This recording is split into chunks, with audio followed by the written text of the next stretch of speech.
let's start with, what it was like in that building with the players and everybody else in Madison Square Garden. It was a very moving tribute by the Knicks and Dolan to go and lend the world's most famous arena to that moment. Mike, what was it like?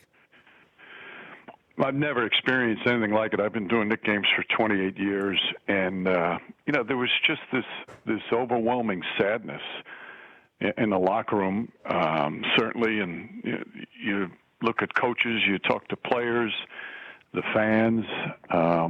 It just was, the whole place just had this feeling of shock. And I give credit to the players and the coaches for going out and playing that game, and they did the best they can. But it never felt like the game mattered to anybody.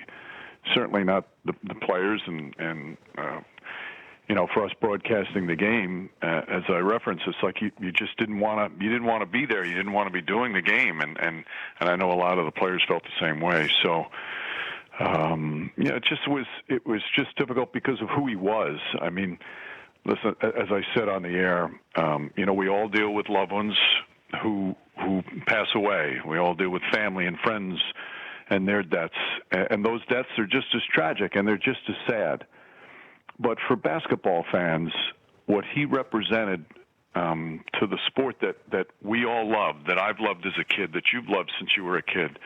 Very few others have represented the sport the way he did.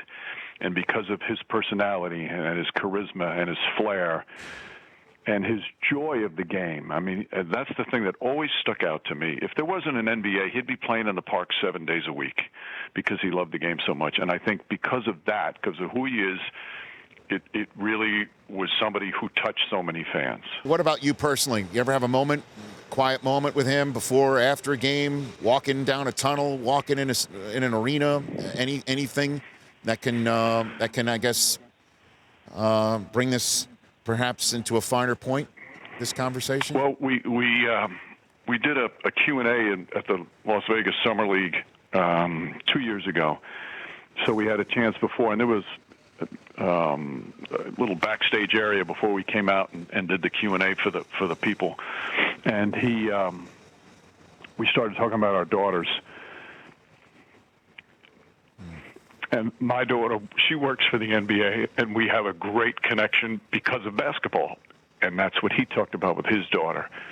And that's the thing I keep thinking of, is how much his connection with basketball with his daughter and my daughter, and it was just a neat moment. And one of the real sad things is I don't think since he retired, and I was wondering about him, Rich, because basketball meant so much to him. How would his post-retirement go?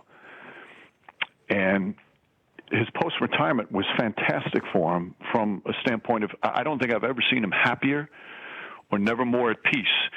And one of the reasons was because of the way he connected with his family and his children and his daughter in basketball.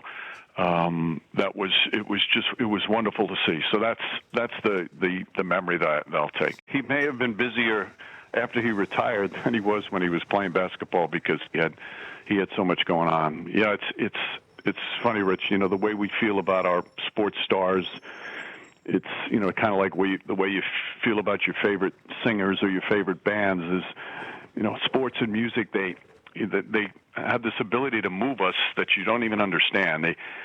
The sports, the teams we root for, the players we root for, the music we listen to, it gets in our hearts, it gets in our soul, and it becomes so important part of your life. And sometimes it sounds trivial, but that's the way it is. It just finds a way to become such an important part of your life. And why some athletes become more of that than others, I don't know. It's hard to explain. But he was one for so many people, for so many fans. In my years doing the NBA, he was as important a figure to the NBA fans than any player. I mean, obviously Michael before and LeBron after, but he's right there. For more of The Rich Eisen Show, tune to Audience Channel 239 on DirecTV for free on BR Live or download the Rich Eisen Show app.